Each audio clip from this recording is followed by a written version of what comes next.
that right about now we happen to be joined on the other end of the line by Florence. Florence, a wonderful morning to you, and thank you so much for giving up time to be on the 1873 FM this morning.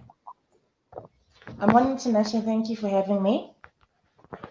Well, it is indeed a pleasure. And yes, earlier on when we kicked off the conversation, something that Paul actually brought up that caught my attention was the aspect of the role, the obligations, the responsibility of a citizen within the particular community that they happen to be in. I mean, if you look at the challenges that we face on a day-to-day basis within our communities, I mean, the triple challenges, for instance, of poverty, unemployment, and inequality, they affect us, all of us, whether it is directly or indirectly. If you look at some challenges that we also face within the communities that we are living in, I mean, earlier this morning I woke up to load shedding, and I mean, if you look at the ANC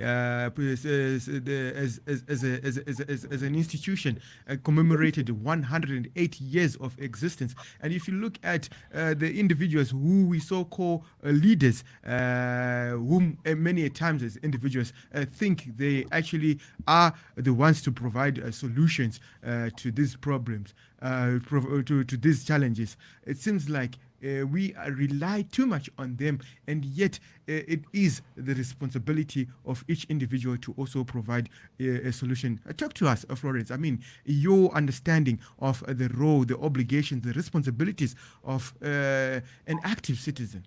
In as far as securing the future that you want, the future that we all want collectively. Thank you, Tinashe.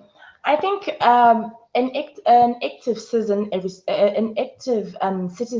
responsible citizen, is one person who understands the constitution of the state and what they're obligated to do, especially if they're an adult, right? Um, I'm sure you're quite familiar with Maslow's hierarchy of demands, right? Yes, I'm quite aware of the Maslow hierarchy of needs. Yes, given reference to the example you've given of a crisis, an uprising crisis in South Africa, one of which is electricity, which is actually a need if we give reference to that pyramid, or should we say hierarchy of demands. I think this is such a time where all active citizens, unemployed or employed, who have an idea of actually how to make electricity, or who have an idea about thermodynamics and how electricity and energy works, need to actually chip in and actually bring up innovative ideas of how individuals can actually make electricity of themselves for themselves, or how individuals can actually rely uh, on other sources of electricity which are off grid, the normal ESCOM grid. Because looking at it, it's either we do not have good management of the power which is produced in South Africa and which is bought from neighboring countries by South Africa, or it's either that it's maybe that the electricity is not enough. So after the state inquiry and all those other things have happened, I think it's time people actually exercise the independence they always talk about as being independent adults, and actually outsource certain commodities from themselves or from other producers or from other means and ways of actually getting things like electricity, as well as things like food security. I'm sure in the home of anyone who has a sustainable or a reasonable piece of land, there should be a garden, right?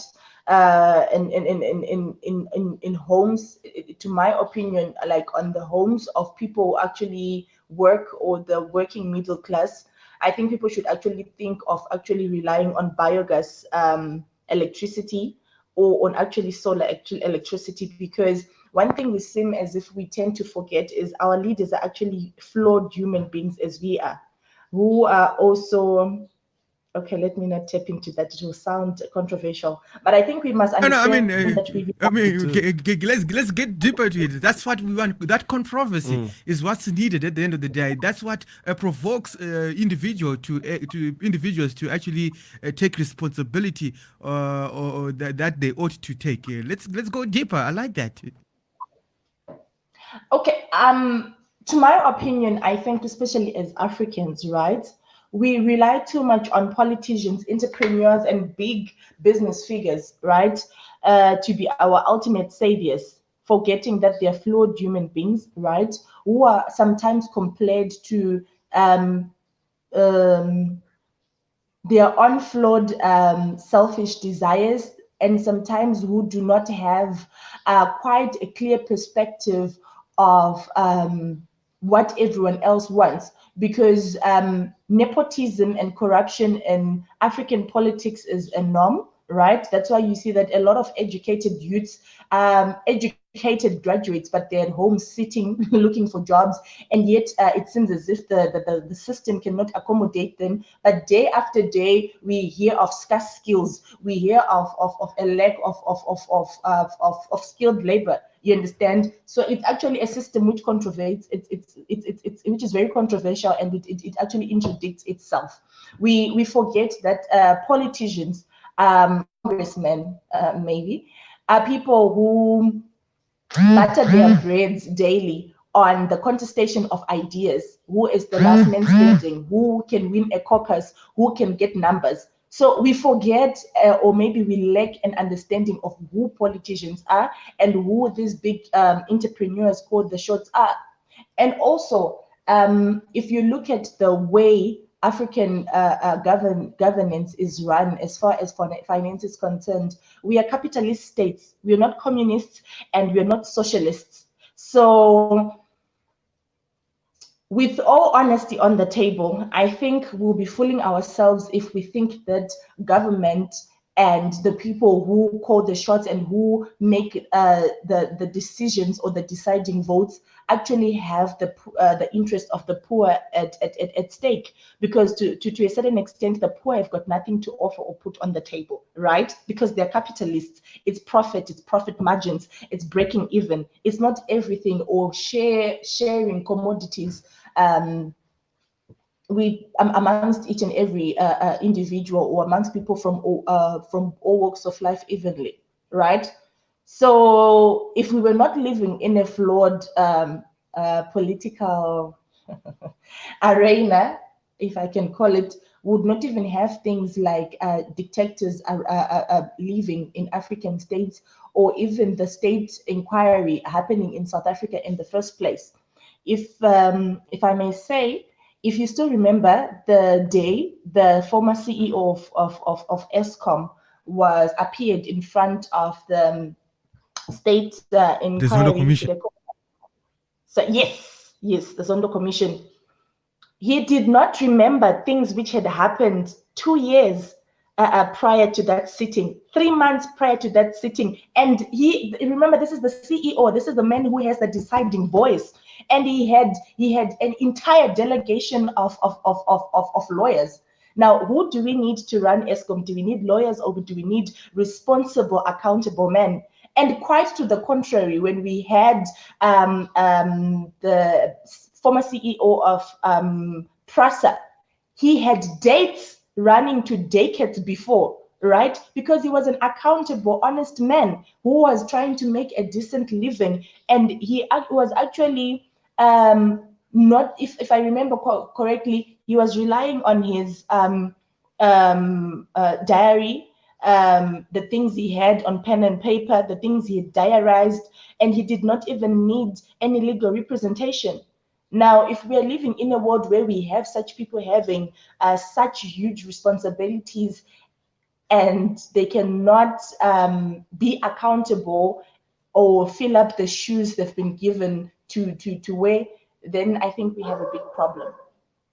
Oh, one thing that I like that you raised in as far as human beings are concerned, individuals are concerned, is that even those that are in public office, it could be the president, it could be ministers, it could be a member of parliamentarians, it could be even councillors themselves. They are just like us. They are not perfect. But you find out that many times we expect these individuals to be perfect human beings, to be a smart human beings, so that they can be able to provide all these solutions. Is this something that you have actually experienced when you engage in conversations with other individuals, that a president ought to know everything and ought to know the solutions to the challenges that we face on a day-to-day basis? Yes, yes, yes, yes. When you speak to most people, right, to most Africans, right, you realize that there is a huge sense of being short-sighted, and what I can call the dependency syndrome, to say people depend on government to be able to do everything for them, to as far as even making decisions on how they raise up their children and how they live their lives. For an example, in South Africa, the SASSA controversy, you find that South Africa is one of the countries with the best medical utilities offered to the public sector, but you Yes. find that they also have social grants, right? Yes. Now, most young women and even older women make children, make babies they cannot afford, because they are social. They know that there are social grants which are at their disposal. Not that I'm saying that the poor must not be helped by the state to raise their children, but it comes to the question of the status quo and the general mindset we have as Abantu, as African people. That where is our sense of our Ubuntu? Where is our sense of actually, like Ubuntu goes a long way. It's not all about respect and morals, but it's also about how the African person was brought up to think and to plan and to live when they're a full adult. How can you honestly make a child with an irresponsible man, right, whom you can't afford? That's just You one raise thing. you raise a very interesting question when you say an irresponsible man. But you know that at the end of the day, I can pretend to be someone I'm not at the end, and be able to father a child with a woman, and they only discover the true colors, that no, this man is not what he presented to me. And that happens most of the time. Even women also, they present what they are not, only to discover in the morning that, oh shit, it's actually a wig and some makeup that she had on the face. Um, let's not talk about beauty, because I believe that makeup is an art and a way of expression. Tomorrow I can wake up and feel like having blue bongo dreads and wearing blue lipstick. It's one thing people don't understand. Okay, I know I'm going a bit off, but I need to explain this. Makeup is an art. It's a way of expressing, right? And if you look at the Khoisan, it was not only the women who'd paint their faces, but men as well. If you look at Egypt and Kush, it's an African way of expression. So I think makeup is bit out of the context. Making families and sustainable relations, as far as parenting, has got nothing to do with makeup and looks, but it's got everything to do with the mindset and how someone was socialized and what they aspire to be. And if I'm correct, Tinashe, as far as this SASSA crisis goes, you find that a lot of people who rely on grants are young mothers. Young mothers. How do you make a child when you have not attained a sustainable skill or education to sustain yourself first? Because before a woman says that this is my man's baby, it's your baby first, because you carried that child for 9 months. So before you even go through pregnancy, you need to be schooled and socialized enough from a personal point to understand that I'm bringing life onto this planet, and I'm supposed to have some form of plan on how I can actually look after this child. And I think when we talk about things like this, in as much as the former one-child policy of China was for population control, I think in Africa we also need to have measures like that, not for population control, but also for health reasons and also for social and financial reasons. I'm not alone in the studio, but yeah, I'm joined you in the studio by Paul, and maybe you can also come in just to share your thoughts from this conversation. This we are having. Yeah. What is your take as Okay. to what Florence has just shared with us in this morning's conversation? When you look at the role, the obligations, and the responsibility of an active citizen, and more importantly, what she has highlighted in as far as young women not being responsible in as far as just bearing children when they know that they don't have the capacity to actually take care of these children. Yeah. Hi, Florence. I hope you're doing well. I noted that she said something about obviously not relying on the leadership in the government and all of that. But I just wanted to ask, how do you feel about, because the citizen also pays tax as well, so money is being sent to these leaders so that they can use it to create a better life for its citizens, and obviously that money is being mismanaged and because of corruptions and all of that. But how do you feel about the whole thing? So with that concept, that means we shouldn't be paying tax to these leaders because obviously they flawed. So I don't know what's your take on that? Okay, my take on issues like this is a bit complex, especially when you talk about tax, right? But my point of view is when it comes to things like this, my first point of departure is we need to understand who decides on where or what percentage goes to what, as far as tax is concerned, right? The VAT we pay and all these other taxes which are paid by citizens, right?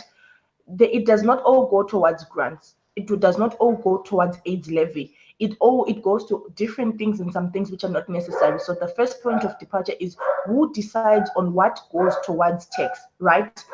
And number one, number two, yes, they are flawed people and it's a flawed system which needs new ideas, young blood, and a different way of doing things, right? If you look at Libya before the invasion of Libya, citizens were paying tax.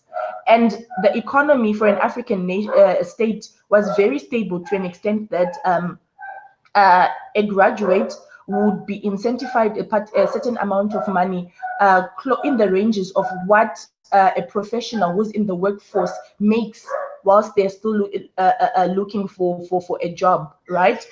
A couple, when they get married properly, according to the proper jurisdiction of the country, they'll get subsidized and get funding from the government. Do you understand? So everything now goes also to our culture and our judiciary system and our political system. Africa is one confusing continent, especially if you look at South Central Africa, East Africa going down. Our judiciary, political, and religious structure are not are antagonistic, right? But if you look at things like Roman Dutch law, if you look at the British law, their law is in line, right? The word is refusing time to come out, but it's aligned with their spiritual structure, their political structure, and their judiciary structure, such that even things which are implemented by congressmen and politics are hand in hand in what a people believes in and what a people recognizes or characterize as what is morally right and just.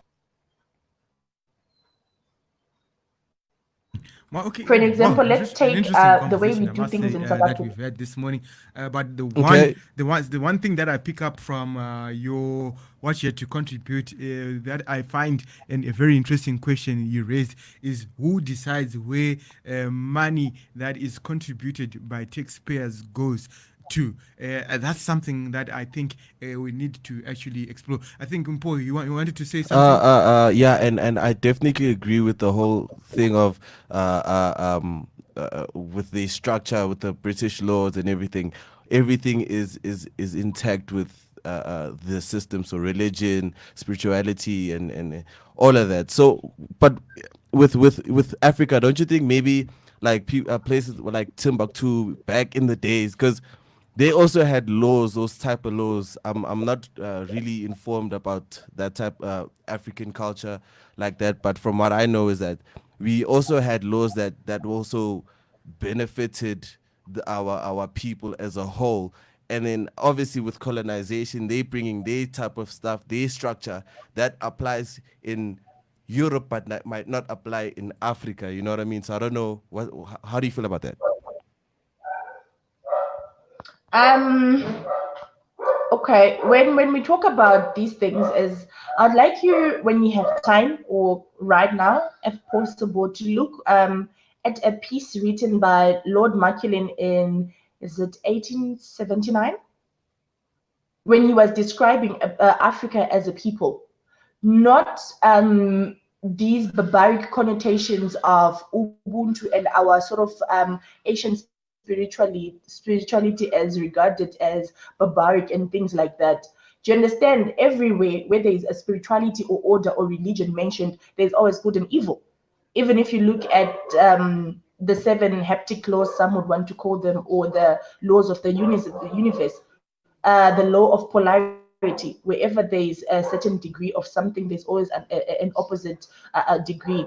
If you look at Africa as a people, they were organized people with an organized political, economic, social, and spiritual structure, right? Which was infiltrated somehow by the introduction of other religion like Islam and Christianity and Judaism and all these other spiritual centers now recognized in Africa. But that on its own was not a problem, because remember, life is the only constant thing is change, right? People bring in new ideas. You always have a find of actually making certain systems coexist and work together. Do you understand what I'm saying? But now the whole structure of our understanding of Ubuntu, of how we socialized ourselves and how we organized ourselves politically, and what we deemed as right and wrong, irregardless of a spiritual center, has been ruined. It has been scattered down, and it's more like Africa is one place where people are trying to raise all these philosophies of saying everything is right as long as your spirit or your soul or your gut tells you it is.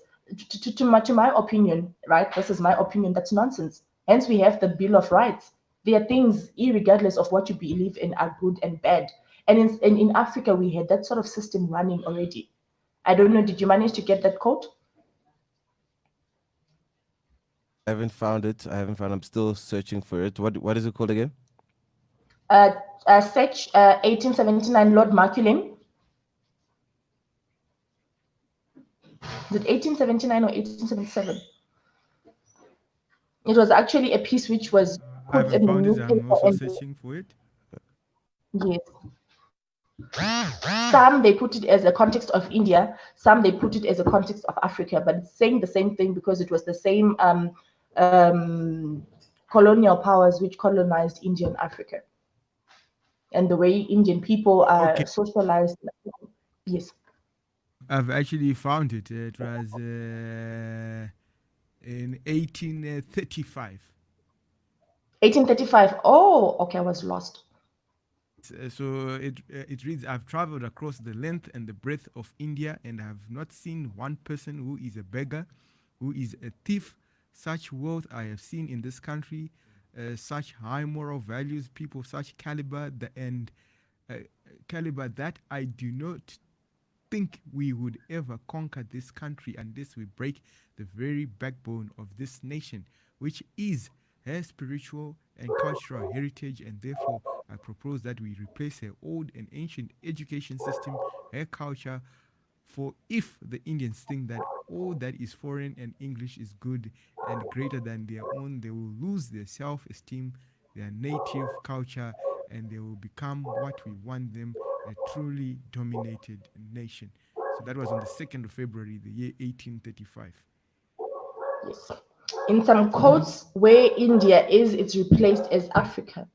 Because remember, before they thought of the scrap of Africa in India and the Caribbean, that was maybe around the time of the Berlin Conference. They came here as sailors. They came here to trade. They came here to learn about medicine and mathematics in Egypt, and buy spices from India and across the land of Africa, getting minerals and other things like that. Now, after that, that's when they came to a realization that wherever they come from, there isn't enough space, there isn't enough wealth. And for them to be able to overtake and take what is not theirs by birthright, they need to change our mindset. So an African problem is not really an issue of poverty or the scarcity of resources, but it's a problem with our mindset as a people, as Africans. We have the Congo, one of the richest countries in the world, which has got sheer poverty and always has issues of genocide. What happens in Uganda? What's happening in Zimbabwe? It makes sense because if you look at our African history in terms of Timbuktu, Ethiopia, those like in schools we never get taught those type of things, that there's people like Mensa Musa, the first schools, one of the first schools were in Timbuktu, first universities. They don't teach us about that. They don't teach us about Egypt. It goes back to media where people in the movies we see. I'm so sorry, but we see a white man in Egypt, which for me does not make sense because if you're in Africa in those days, I don't think I saw a white guy in those in Egypt. So. Yeah, what you're saying makes sense. It is a mindset thing. It's deeper because we've been. I mean, if you look at our school systems, we've been taught that about the British laws or the way the people ruled in the Western side, but nobody really teaches us about what our African history and where we come from. I mean.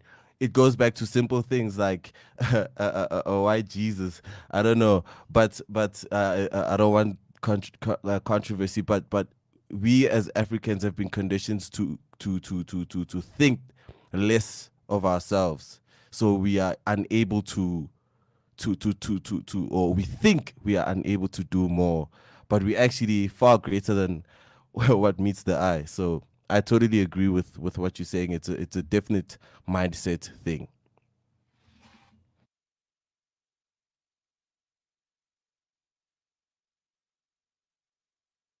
Okay, I think we lost Florence Day. But yes, I've got Tendai Chimwara, who says a very interesting conversation. I do hope that Florence will be able to reconnect, but if not the case, well, it's been a very wonderful conversation, just hearing different ideas, particularly just this subject of colonization. It's a very interesting subject to me, considering that I am of the different view that I don't think that anybody was ever colonized at all. And so that's a conversation for that's a Let's get into it. I want to go into Let us go into it. That's a conversation that I find being interesting in this in the sense that when you look at, even when I look at the values of the 1873 network, the first value in itself, it says that all men are created equal. Sure. And they are endowed by the Creator with certain unalienable rights. Yeah. The right to life, right to liberty, and pursuit of happiness. So when I look at those, with that value in itself, and particularly the aspect of being created equal, what I've come to also learn in as far as the aspect of equality is concerned, when it's stated that all men by nature are equally free and independent, it's that is the basis of that equality is the ability. What basically what makes us equal is the fact that we all have reason and we all have free will as individuals. So it boggles my mind that another individual is capable of colonizing another individual when we all mutually possess reason and free will.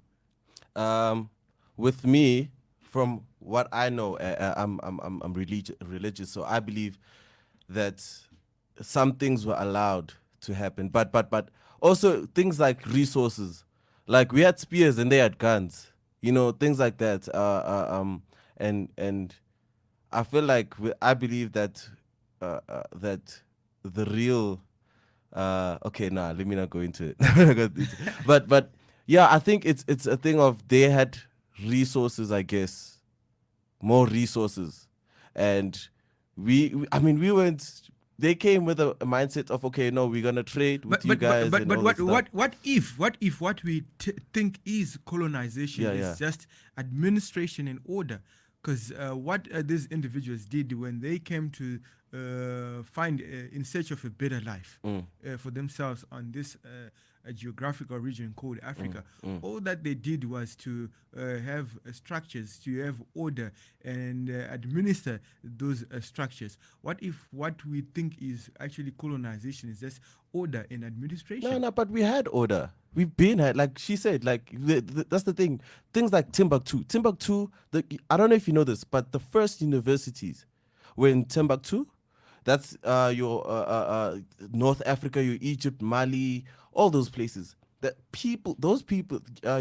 Frenchmen used to come to Europe, to Africa to get education. Maths was discovered here. But you know if- what I mean? if you So look- we had law and order. We had the richest man in the world. But if you have to look, I mean, let's look down in Southern Africa. What No, was- we were what- all what- in Africa. We what- were all, because we descended down. Africa. So we come from, you see, the Israel and Iran. Those people are those are not the original people. That's Greater Africa. From that part going down to your Congo, that's we all ascended down to South Africa. Zimbabwe and South Africa and the Botswanas, they weren't always there. We all come from the north side. So right? in essence, you're saying it was no man's land. Hey, this was not. The original people are the Khoisans. Those are the original people of South Africa. Sorry, in the northern side, the Khoisans. Those are the original. But the rest of us Zulus, the Pedis, the Shodas, all of us come from above, from the north parts of Africa, and then we all ascended down, and then the white man came. So We found- if you are saying that individuals came from up there to Yes. down here, Yes. I mean to settle, Yes. obviously in search of a better life. Exactly. So did And we also- had law and order. So did also these guys from Europe? They came in search for a better life from up there to down there. Indeed. Yeah. Yes. So would you call that colonization? Would you also say that the people whom so-called Africans who Yes. came from the north to the south, would you say they colonized these other individuals that And were I there? get what you say. They probably did not colonize us. They just settled. They just settled. So as the Europeans, they came and also settled. Exactly. But now things like erasing our history, and not teaching us about where we come from, or in the schools in Africa. By the way, these are schools that are in Africa are teaching about European culture and not African culture. I don't know if that makes sense. So if you teach me about your God and your principles and your way, when I had my ways, I had my way of living. Sure, you could live there, but don't force me to do what you want to do and what you did overseas. It might not work for me. So Okay. yeah.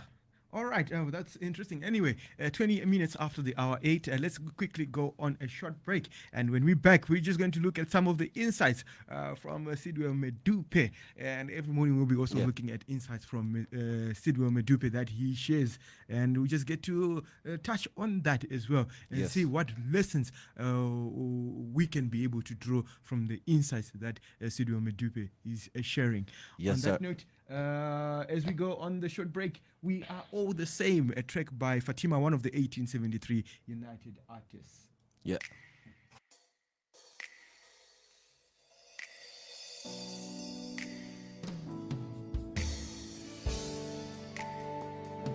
It took time to realize that the time was out for a living is after all. Every gift is given equally.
1873. 1873. What kind of Africa do you want to be part of? What a question. Thank you so much for that question. I'd like to see a well-developed country. Each and every African country must be well-developed. We must be able to do business without depending on Europe or all the other countries that we now depend on. I'd like to see an Africa that is peaceful. You look at it currently, we're struggling with wars, instability, and all sorts of other challenges, economic challenges, for example, which is a big problem. That was Mr. Anel Ndlovu, the president of Zim SA Forum. Tanash Ampasari with the Africa I Want on www.the1873fm.com.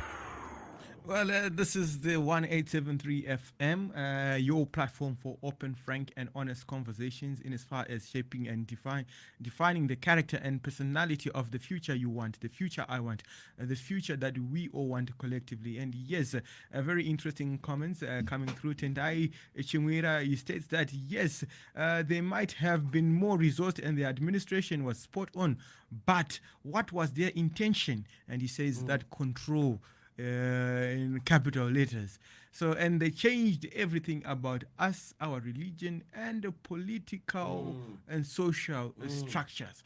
This is what Tendai is sharing this morning in as far as the conversation that we are having. And the conversation continues on the 1873 FM. And to those who have just tuned in, I thank you for making the 1873 FM your channel of choice. To those who have been tuning in, this is your platform. So feel free to be able to add your voice, particularly to these issues, this conversation that we are having. So, as I had stated earlier, that we'll also just look at some of the insights coming from various individuals like Sido Medupe. We also have insights from it's Frank, that is Frank Nyamundero. Yes, Frank Nyamundero. So what's coming from Frank this morning? He says, we create the future now.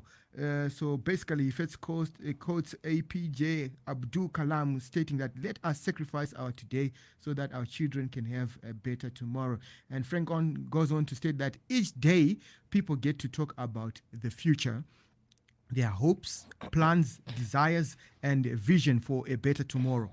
Most of us tend to think that tomorrow will make itself without any effort from the one who wants to live it. There is no better tomorrow that will ever come your way if you are not willing to sacrifice your today. Your future or tomorrow is hinged much on what you decide to do today. Nothing will ever come automatically in life. You ought to work much more today if you are desiring to have a better tomorrow. We create what we want for our future. Life on our own or those around by the effort we put today. The future we want to build for the next generation resides in what we do today. So do your best now and not wait for tomorrow to happen. Yes. Itself. So that's coming from Frank Nyamundero sharing his insights this morning when we talk of the future he wants, the future we all want collectively. And we would also love to hear from you. What's your take on what Frank has to share? Does your future or your tomorrow, is your future or your tomorrow hinged much on what you decide to do today? And if so, what is it that you are doing today to make tomorrow or your future better? So get to actually engage with us on the 1873 FM this morning. And Paul, what's your take in as far as what Frank had to share with us this morning? Yeah. As far as your future, your tomorrow being hinged on what you decide today to do today. Wait, what's a better tomorrow though? What's a better tomorrow? What's a better tomorrow? Yeah. Actually, I also don't know what's a better tomorrow. I only know what is happening now. Exactly. You know what I'm saying? So, yeah, no. Yeah, that's really interesting that what you do today will eventually affect your tomorrow. I guess that's what he's saying, right? What you do today will affect you tomorrow. Yeah, that's it. That's basically what he's saying. Yeah. That's I guess that's true. For every action, there is a reaction. It's either consequence or a reward. So, yeah, I guess I could agree with him, you know. But also, life happens, you know. Also, life happens. We should not forget that. I feel like so many times we just get caught up in this whole thing of like, if I do this, if I do work hard, and if I do this, and that, then tomorrow it will be better or something will come out. But also life happens and things might not go as well as you expected. It's how you handle those situations, you know. So yeah, sure, what you do will affect, but also you should just open your mind to the fact that life is, you know what I mean? Life does happen, and you just gotta learn how to move forward and do move towards your next step. So yeah. Okay, so I mean, and just looking at Sidwa Medupe's insights for this morning before we actually go on another break. If we quickly go, yeah, it's quite a story, but I'll try to actually go through it as quick as possible.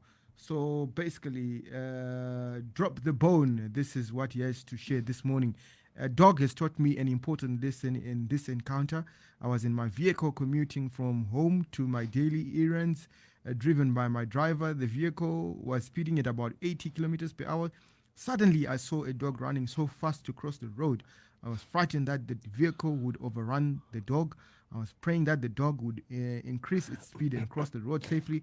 The vehicle was fast approaching the dog. Then I saw the dog suddenly increase its speed and was able to cross the road successfully. Phew, I sighed, thanking God it wasn't hit by the vehicle, but there is something that I noticed that fell off before the dog suddenly increased its speed. I asked my driver, could you please reverse? I need to see what fell off. When I saw what fell off, one of the greatest lessons sank into my thick skull. The dog let go of the bone it was carrying to enjoy peacefully in a quiet environment. It was that simple. It reached a point where the dog had to let go of the bone in order to gain speed and save its life. So he goes on to state that men and women, the dog is smart, I thought. What's the lesson? Let go of the bone. They are or were bones that we held on to in 2019. If we succeed to let go of the 2019 bones, then we will do wonders in 2020 and years beyond. There are so many types of bones which for sure have held us back. Let's make the painful decision of letting go of the bones. Let's not carry these bones across and cross them over into 2020. Let's drop them immediately. So he goes on to state some of the bones. First one, failure to seek new thoughts or new ways of doing things is a bone. Doing things in the same unsuccessful manner year in, year out is a bone. Thinking that money alone is the source of your happiness, that's the hardest. Watching your friends fail, yet we could have helped them succeed. Hatred, greed, selfishness, backbiting, divide and rule tactics, these are all bones that need to be dropped. Campism, I belong to this camp and not that camp, is a very dangerous bone which must be dropped. Yes, and when you talk of campism, you think of such things as Lacoste and G40. Egotism, it's and only me, and if I'm not one of them, then no one else. That's a bone. Lateness and acting irresponsibly is a bone. Talking about responsibility, something that we touched on earlier in as far as what it is that takes one to be an active citizen. What are the responsibilities? What are the obligations of an active citizen? And not worshipping your maker, that's a tricky bone even the hyena cannot handle. These are only a few examples. The list is endless. Let's drop the bone so that we have a prosperous, victorious 2020 and peaceful years ahead. Tell all your friends that your loved ones to drop the bone. Bones leg us behind from reaching our God-destined potential. So yes, that's insights from Sidwa Medupe this morning. Yes, drop the bone. Drop the bone. It's very Indeed. important. And as we do that, let's quickly go on a short break. Keep it locked on your channel of choice, the 1873 FM, your voice, your power, working on my dash. And I do hope that wherever you happen to be, you are also working on your dash. You are pulling your wagon.